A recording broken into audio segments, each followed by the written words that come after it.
Well, meanwhile, Elon Musk is out there on the campaign trail, and I gotta say, he's a better surrogate than Josh Shapiro is being right now, which is kind of a shocker. So out on the campaign trail, he went after Mark Cuban. He has a bit of a fight going with Mark Cuban because Mark Cuban has been making all the rounds and declaring that he is just the greatest surrogate for Kamala Harris ever. Musk went directly after him the other day. This is pretty serious. Have you ever seen Mark Cuban and Rachel Maddow in the same area at the same time? Or no, could they possibly be the same person? I think they might be the same person. So, yeah, Elon is out on the campaign trail. He's gotten himself into some hot water because, of course, he is now pledging to give away $1 million a day to voters for signing his Political Action Committee's petition backing the Constitution. So this is driving legal scholars up a wall. Oh my God, he's violating campaign finance because he is paying people to register to vote. Well, I mean, really, he's not. He is not.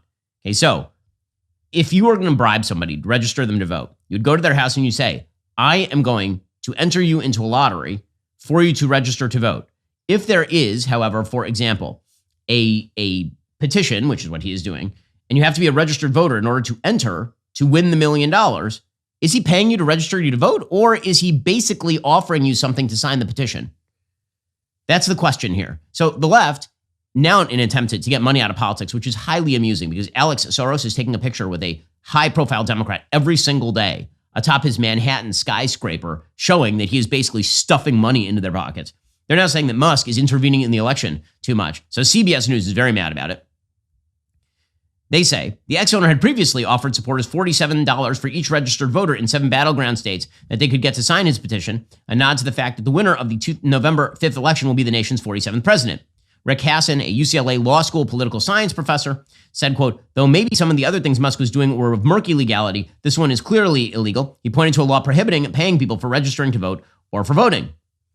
He said the problem is the only people eligible to participate in this giveaway are the people who are registered to vote, and that makes it illegal.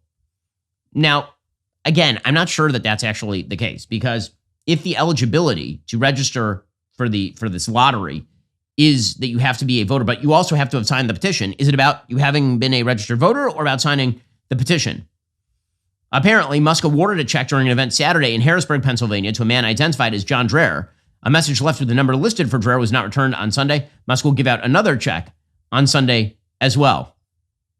So legal experts are very upset about this. Now, I didn't notice legal experts being quite as upset about, say, the $300 million spent by Mark Zuckerberg and his wife Priscilla Chen back in 2020. You remember these were Zuckerbucks, which were disproportionately in Democratic-leaning jurisdictions to registered voters. So apparently, the basic idea there is if you pay a company to register voters, that is fine. If you offer a lottery in which only registered voters are eligible, then that is a violation of campaign finance reform. All of this is just ridiculous. This is why campaign finance laws generally are ridiculous.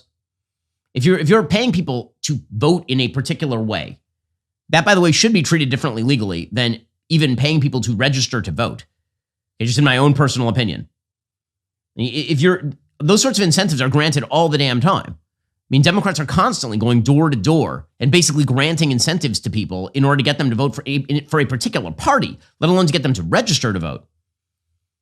So if the basic idea here is that registering to vote is good and incentivizing people to register to vote is good, that's still not the same thing as saying, I'm going to pay you $1 million if you vote for Donald Trump, which is not what Elon Musk is doing right here. We'll get to more on this in a moment. First, the left would love to track your every move online. Big tech, the government, hackers, they all want your data. Not just the tech-savvy villains you need to worry about. Even a 12-year-old with some cheap hardware could access your passwords and financial details. Your data is really valuable. Hackers can make up to $1,000 per person selling personal information on the dark web. That's why I use ExpressVPN. That's why you should too. It creates an encrypted tunnel between your device and the internet, making it virtually impossible for hackers to steal your data.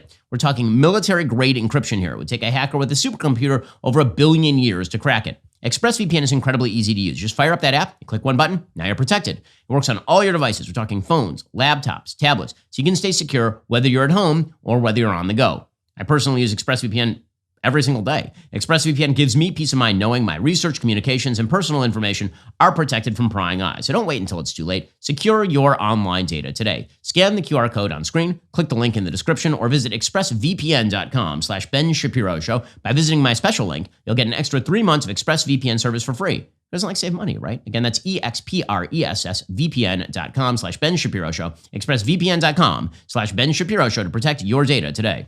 Now, there's some who wonder why exactly Elon Musk is so invested in this particular election. The answer, of course, is that he is one of the biggest business people in human history, and he has been made subject to the predations of the federal and state government. That's particularly true in California. So Elon Musk the other day laid out exactly how SpaceX was being regulated by the state of California, apparently explaining how they had to do an assessment about whether the rockets would come down and hit a whale. SpaceX had to do the study to see if Starship would hit a shark. And I'm like, it's a big ocean, you know. There's a lot of sharks. It's not impossible, but it's very unlikely. And said, well, you have to, this is, I think, from National Marine Fisheries, one of the, NIMF it's called. They were like, well, you have to do the study on whether you can hit a shark. We're like, what? And then we said, okay, fine, we'll do the analysis. And then, well, can you give us the shark data? They're like, no, we can't give you the shark data. We're like, okay, well, then we're in a bit of a quandary. How do we solve this this shark probability issue? And they said, well, we could give it to our Western division, but we don't trust them. And I'm like, am I in a comedy sketch here? And then, they're worried about the shark density data, like the people who hunt sharks for shark fins somehow getting their hands on the shark data. And so eventually, I think we got the data, and we could run the analysis to say, like, yeah, the sharks are going to be fine. But they wouldn't let us proceed with launch until we did this crazy shark data. And then we thought, okay, now we're done. And they said, but what about whales? I'm like, when you look at a picture of the Pacific, what percentage of the surface area of the Pacific do you see as whale? Because look at a picture, I don't see any. It's like, you can't. Where's a whale? And honestly, if the ship did hit a whale, it's like, honestly, that whale had it coming, because it's like the odds are so low. It's like Final Destination, the whale edition. It's like fate had it in for that whale, And so we had to do the whale analysis. And it's like, okay, yeah, the whales will be fine too, It goes on. And then there's like, well, what if the rocket goes underwater, then explodes, and then the whales have hearing damage? Like, this is real. This is actually, and we're like, look, if we could make a rocket go underwater and be a submarine, that would be like a feat of physics we could not accomplish. It's amazing. And you wonder why he's so invested, because Democrats are for this kind of stuff. They are. Apparently, according to Mario Nawfal, who works fairly closely sometimes with Elon on Twitter, he said that SpaceX was once forced to kidnap a seal and subject it to a strange experiment as part of regulatory compliance. Concerns over how the sonic booms from Starship launches might affect seals near Vandenberg site led SpaceX to strap a seal to a board, put headphones on it, and play sonic boom sounds to monitor its distress levels. The experiment was conducted twice. The seal reportedly stayed calm during both tests. Yeah, I mean, seals are trying to avoid, the sharks and dying in the ocean. But this is what the Democratic Party wants. I mean, this is why when they're talking about overregulation, this is what we are talking about here. And by the way, they can't stop themselves. So today, you remember that time that Kamala Harris said that she was anti-fracking?